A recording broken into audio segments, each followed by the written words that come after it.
Hello बच्चों, I am back with another analysis of 16th of April और very nice accuracy. मतलब सारे questions वो जो मैक्सिमम मुझे बच्चों से मिल गए वो लेकर मैं एक बार फिर से आपके सामने आ गया हूँ 16th ऑफ अप्रैल के सारे शिफ्ट्स का एनालिसिस लेकर। आज का जो सारे शिफ्ट्स के जो क्वेश्चंस हैं वो कुछ इजी हैं, कुछ मॉडरेट भी हैं। मतलब एक चेंज देखने को मिला है, मतलब बहुत शार्प चेंज है। अगर आप पूरा जब वीडियो देखेंगे तो यू विल नोटिस कि एक शार्प चेंज आया है। शार्प चेंज से मेरा मतलब है कुछ वोकैब में थोड़ा इंप्रूवमेंट दिखाया है। मतलब जो इजी वोकैब, जो आपको याद है कि जब मैंने आपको फर्स्ट दिन का एनालिसिस प्रोवाइड किया था पूरे दिन का, तो उसमें कुछ ऐसे क्वेश्चंस थे जो ओवरऑल बहुत ही इजी थे। बट अब मैं नोटिस कर पा रहा हूँ यहाँ पर, क्योंकि मैं रेगुलरली, क्योंकि एनालिसिस आपको देता हूँ एंड में आकर सारे पूरे दिन भर का, तो मैं खुद भी एक इसको एनालाइज कर रहा हूँ कि क्या बेसिक चेंजेस आ रहे हैं और जो अब बच्चों को फेस करना है आगे, वो किस तरह के क्वेश्चंस फेस करेंगे, क्या नॉर्मलाइजेशन का क्या फर्क पड़ेगा। तो ये वीडियो देख करके आप खुद भी एक बार अंदाजा लगाओ। तो चलिए देखते हैं, जितने मैक्सिमम क्वेश्चंस मुझे मिल सकते थे मैंने सारे क्वेश्चंस डालने की कोशिश करी है 16th ऑफ अप्रैल की। स्टार्ट करते हैं सबसे पहले कुछ वोकेबलरी क्वेश्चंस के साथ। तो जरा ध्यान से सुनना, मैं सारे वर्ड्स को आपको ब्रीफली एक्सप्लेन करता हूँ। ब्लैंड वर्ड है, रेस्प्लेंडेंट वर्ड है, लैविश है और एक कर्टेल है। इसमें जो मुझे बच्चे बताते हैं कि कुछ एंटोनिम है, कुछ सिनोनिम है, तो ये कंफ्यूजन रहता है। At the end of the day थोड़ा कंफ्यूजन रहता है, तो मैं क्या करता हूँ, ऑन अ सेफर साइड बच्चों के लिए एंटोनिम और सिनोनिम दोनों के दोनों लिख लिख के हम लोग उसको चेक कर सकते हैं, जैसे कि हमें सब पता हो। तो जो ब्लैंड शब्द है वो होता क्या है, नीरस बेसिकली। ब्लैंड शब्द क्या होता है, नीरस होता है। जैसे आप कहते हो फ्लेवरलेस, इंसिपिड, टेस्टलेस, जिसमें टेस्ट ना हो, डल हो, नीरस हो, तो ये इसके सिनोनिम्स हैं। ये इसके क्या है, सिनोनिम्स हैं। अब इसी का अगर एंटोनिम बताना हो तो क्या होगा, इंटरेस्टिंग होगा, जो एक्साइटिंग होगा, जो टेस्टी होगा, जो आपको अल्योर करे, जो आपको बहुत बढ़िया मजेदार लगे, इंटरेस्टिंग लगे, वो सब कुछ ब्लैंड का एंटोनिम होगा, विपरीत शब्द होगा। मतलब ब्लैंड होता क्या है, बिल्कुल जैसे कहते हैं ना फीका, मजेदार नहीं है बिल्कुल भी, तो वो ब्लैंड है। ब्लैंड टेस्ट में भी यूज हो सकता है, किसी भी ऑरा में यूज हो सकता है, कहीं पे भी यूज हो सकता है। तो पहला शब्द यहाँ पर हम ब्लैंड देख रहे हैं। इसके सिनोनिम ध्यान से देखना, सिनोनिम है इसके डल, फ्लेवरलेस, इंसिपिड। जरा कंफ्यूज मत होना बच्चों, क्योंकि एंटोनिम ऊपर लिखा है, नीचे सिनोनिम लिखा है, तो ये सोच के कंफ्यूज मत हो जाना कि क्या इसका मीनिंग है सर, क्या इसका एंटोनिम है। तो अगला सिनोनिम है रेस्प्लेंडेंट। रेस्प्लेंडेंट शब्द का पहले सिनोनिम लिखा है, फिर देखो एंटोनिम लिखा है, थोड़ा सा ऊपर नीचे हुआ है। रेस्प्लेंडेंट शब्द क्या होता है, जो भी कुछ रेडियंट है। रेडियंट मतलब जब कोई चीज बहुत ग्लॉसी है, शाइनी है, तो वो क्या करेगी, अपनी तरफ अट्रैक्ट करेगी। तो शाइनिंग, अट्रैक्टिव, रेडियंट, समझ रहे हो, कोई भी ऐसी चीज ग्लॉसी, वो रेस्प्लेंडेंट का सिनोनिम हो जाएगा।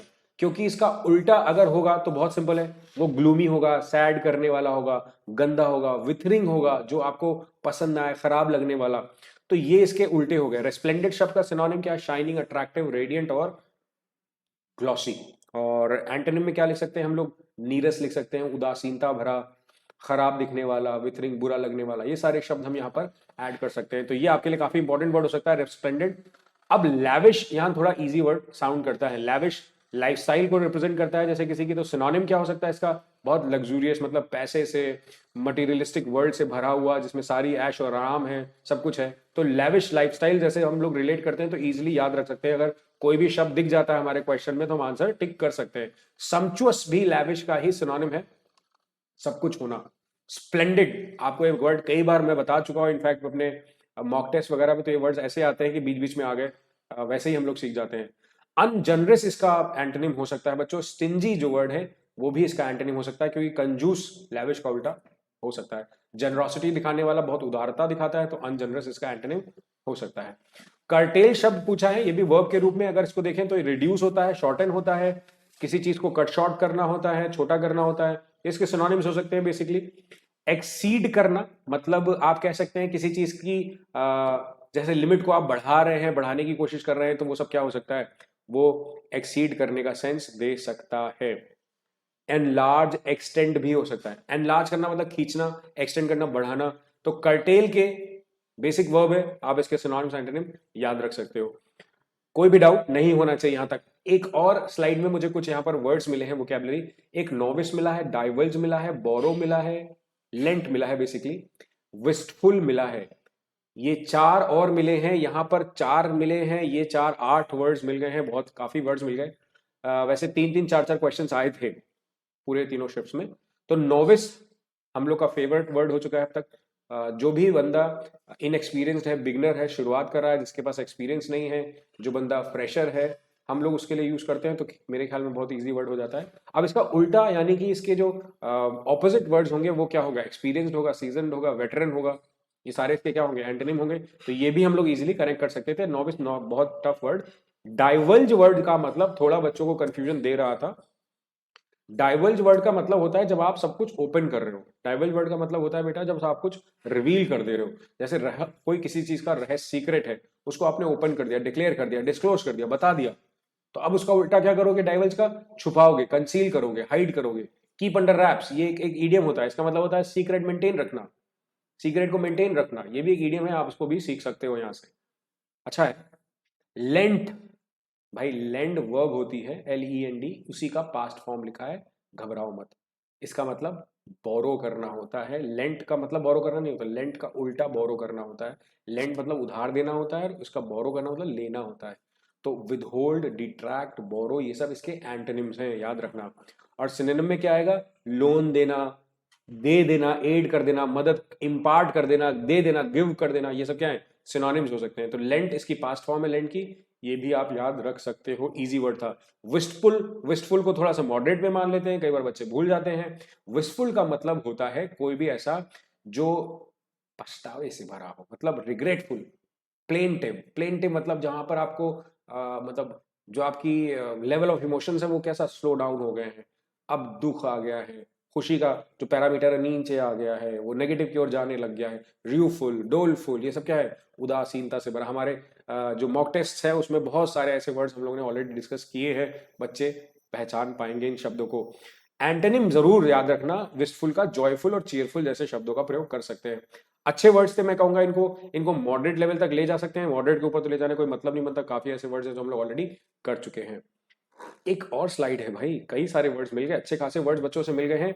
एक परनीशियस का एंटोनिम, एंटोनिम पंजेंट का भी है, स्प्यूरियस का भी एंटोनिम है, और सेपरेट का सिनोनिम भी है हमारे पास। परनीशियस जो वर्ड होता है वो कोई भी ऐसी चीज जो नुकसान पहुंचाए। कैसी चीज? जो नुकसानदायक हो, जो किसी को नुकसान पहुंचाए, हार्म करे, हर्ट करे, हार्म करे, ये सिनोनिम्स है। तो उल्टा क्या बनेगा? जो कुछ भी बेनिफिशियल है, फायदेमंद है, इनऑक्वस, हार्मलेस,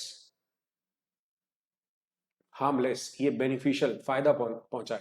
बेनिवोलेंट और बेनिफिशियल में कंफ्यूज मत होना, बेनिवोलेंट काइंड होता है। परनीशियस वर्ड का मतलब इनऑक्वस, हार्मलेस, बेनिफिशियल हो सकता है। सिंपल है। अब एंटोनिम देखो, इसीलिए एंटोनिम और सिनोनिम पे थोड़ा ध्यान देना कि क्या लिखा है, जिससे कंफ्यूजन ना हो। पंजेंट का एंटोनिम पूछ लिया। पंजेंट हम लोग ऊपर पढ़ रहे थे, ब्लैंड मैंने बताया था, जहां पर कोई भी ऐसा हो जो देखो वैसे पंजेंट वर्ड पहले समझो, जो ऐसी चीज जो बहुत चुभे, नाक को चुभ जाए, बिल्कुल शार्प, ऐसी कोई भी स्मेल बहुत शार्प हो। कई बार बदबू के सेंस में भी यूज करते हैं पंजेंट। ऐसी तीखी सी स्मेल जो आपके चुभ जाए नाकों में। पॉइगनेंट, पिक्वेंट, पॉइगनेंट और पिक्वेंट यहां पर सिनोनिम्स का हो सकता है। तो बहुत शार्प स्मेल जब भी होगी ना, वो हमेशा कैसी होगी? पंजेंट होगी। पंजेंट हमेशा जैसे केमिस्ट्री लैब वगैरह में पढ़ते थे हम लोग, वहां यूज होता था। अच्छा, ब्लैंड, माइल्ड और एरोमेटिक क्यों यूज किया इसका एंटोनिम में? इसलिए यूज किया क्योंकि ब्लैंड कोई भी ऐसी स्मेल होगी जो आपको चुभेगी नहीं, बहुत मतलब जैसे नीरस होता है ब्लैंड, तो ऑब्वियसली वो ऐसी होगी, बहुत नॉर्मल होगी, माइल्ड होगी। माइल्ड, माइल्ड हमेशा ऊपर से नीचे से दोनों से बराबर माइल्ड, जो ना बहुत आपको एक्सट्रीम लगे ना आपको। एरोमेटिक आपको हमेशा महकदार है, सब कुछ समथिंग रिलेटेड टू फ्रैग्रेंट। इसका एंटोनिम हो सकता है, इसलिए लिख दिया। कोई सिनोनिम से रिलेशन इसका नहीं है। सिनोनिम में इसका शार्प, पॉइगनेंट, पिगमेंट हो सकता है। पंजेंट वर्ड का मतलब शार्प स्मेल होता है।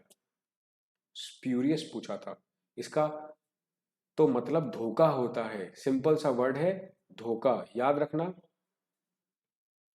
अब धोखा का सिनोनिम क्या होगा? फेक होगा, चोरी करना, धोखा, जालसाजी करना, है ना? जो कुछ भी आपके लिए जालसाजी से रिलेटेड है, फेक से रिलेटेड है, धोखे से रिलेटेड है, चीट, काउंटरफीट, नोट्स से रिलेटेड है, ऐसे याद कर लो। उल्टा क्या होगा? जेन्युइन, ऑथेंटिक, रियल, ये सब इसके एंटोनिम बन जाएंगे। स्प्यूरियस वर्ड का मतलब बस इतना याद रखना कि वो काउंटरफीट से रिलेटेड है।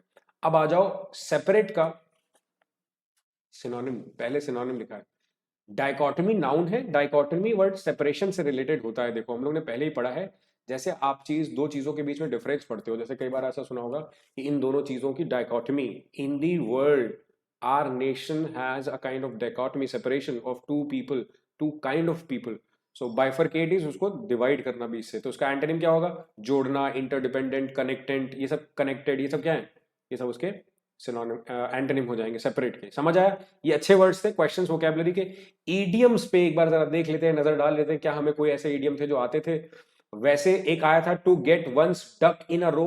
To get one's duck in a row का मतलब होता है जब चीजों को आप सुधार दो। बेसिकली इसका मतलब होता है जब आप चीजों को सुधार दो। ठीक है? तो सुधार दो से क्या मतलब होता है? टू मेक और गेट थिंग्स ऑर्गेनाइज। जब आप उसको एकदम सीक्वेंस में लगा दो, सही से लगा दो, एक ऑर्गेनाइज मैनर में लगा दो, एक प्रॉपर तरीके से लगा दो, तो ये सारा सेंस इसका निकलता है।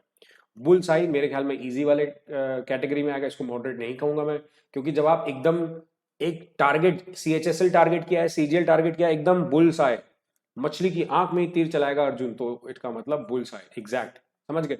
बोल्ड फ्रॉम ब्लू, ब्लू का मतलब होता है बेटा कोई भी ऐसी चीज जो आपको डरा दे, मतलब शॉक कर दे, ऐसी खबर।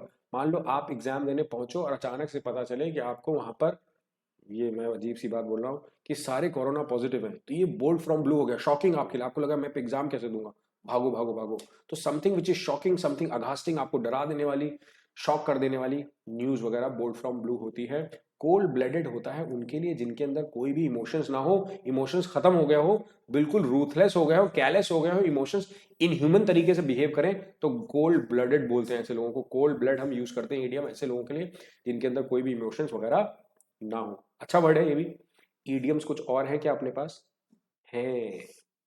चाइल्ड्स प्ले और cost an arm and a leg. Child's play तो clearing your CHSL exam, is it a child's play? Answer is yours, not mine. Cost, something which costs you arm and a leg, मतलब जब कोई चीज बहुत महंगी हो, expensive हो, बहुत ज्यादा पैसे लग जाएं, तो उसके लिए बोलते हैं it cost us N arm and a leg. बढ़िया आइडिया है, याद रखना। वन वर्ड में क्या क्या मिला है भाई आज? वन वर्ड में एक लिंट मिला है। ये लिंट होता क्या? बेसिकली देखो, जब कोई कॉटन जैसा कपड़ा जो इकट्ठा हो जाता है कवरिंग बना के किसी चीज के ऊपर, उसके लिए यूज करते हैं। तो ये आया था लाइन, ये लिखी थी, एक बच्चे ने मुझे बताया कि सर लिखा था कि सॉफ्ट कॉटन क्लॉथ लाइक था, तो मैंने कवरिंग लिखा है, उसके लिए आंसर में लिंट हम लिख सकते हैं, ऑप्शन में था। बैथोफोबिया पूछा था, जब गहराई से डर लगता है ना, फियर फ्रॉम डेथ, डेप्थ, तो फोबिया तो डर, डर होता ही है, बैथो मतलब डेप्थ होता है, याद रखना, गहराई, गहराई से। यूटोपिया, यूटोपिया हम सब जानते हैं कि बहुत ही आइडियल प्लेस है, ऐसी चीज जो हेवन हो सकती है, आइडियल प्लेस हो सकती है, उन सब के लिए यूज करते हैं। हेप्टा, देखो पेंटा और हेप्टा में बच्चे कंफ्यूज होते हैं। पेंटा 5 के लिए होता है और हेप्टा 7 के लिए होता है, बस इतना याद रखो, आपका आंसर आ जाएगा। With 7 sides, something which is with 7 sides, hepta. One word में कुछ और है क्या अपने पास? नहीं, वन वर्ड में इतना ही था।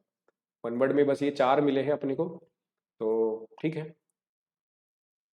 एरर्स में क्या क्या पूछा है भाई? एरर में सबने ही, जितने बच्चों ने बताया सब बोल रहे थे सर एरर इजी था, एरर इजी था। नाइदर नॉर पे एरर पूछा है। Neither,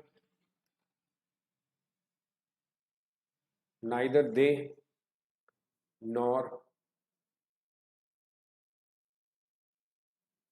there friend have come. ये मैं खुद एरर बना दे रहा हूं, ठीक है? बच्चों को आंसर देना है। थोड़ा काम करो, थोड़ा सा करो, ज्यादा नहीं करो। आप लोग मुझे एक आंसर बताओ कमेंट सेक्शन में। Neither they, neither they nor there friend, इसमें कोई एरर है क्या? एक था कि टू, TOO लिखा था, उसमें टू का इस्तेमाल आएगा। मैं एग्जांपल दूं आपको कोई, मान लो मैं एग्जांपल दूं, इट इज, इट्स,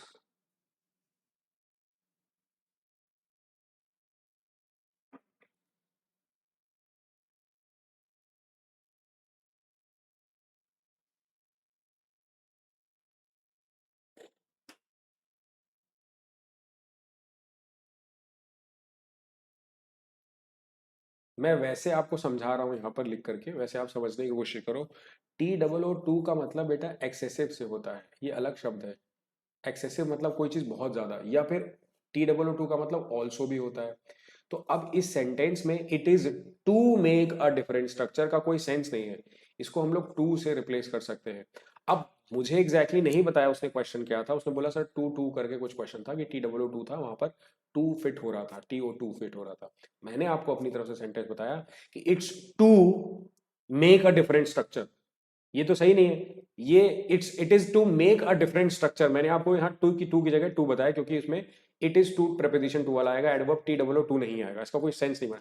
एक बच्चा ये भी बता रहा था कि सर PAL और PLE में क्वेश्चन आया था। अब क्या क्वेश्चन था इसमें मैं कैसे बताऊं, बस ये बता सकता हूं प्रिंसिपल मतलब रूल होता है, कोई नियम होता है, और ये प्रिंसिपल होता है मुख्य।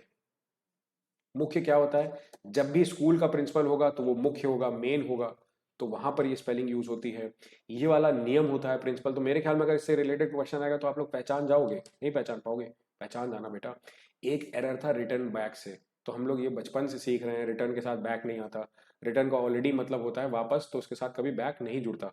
तो ये भी क्वेश्चन एक ऐसा था जो पूछा था।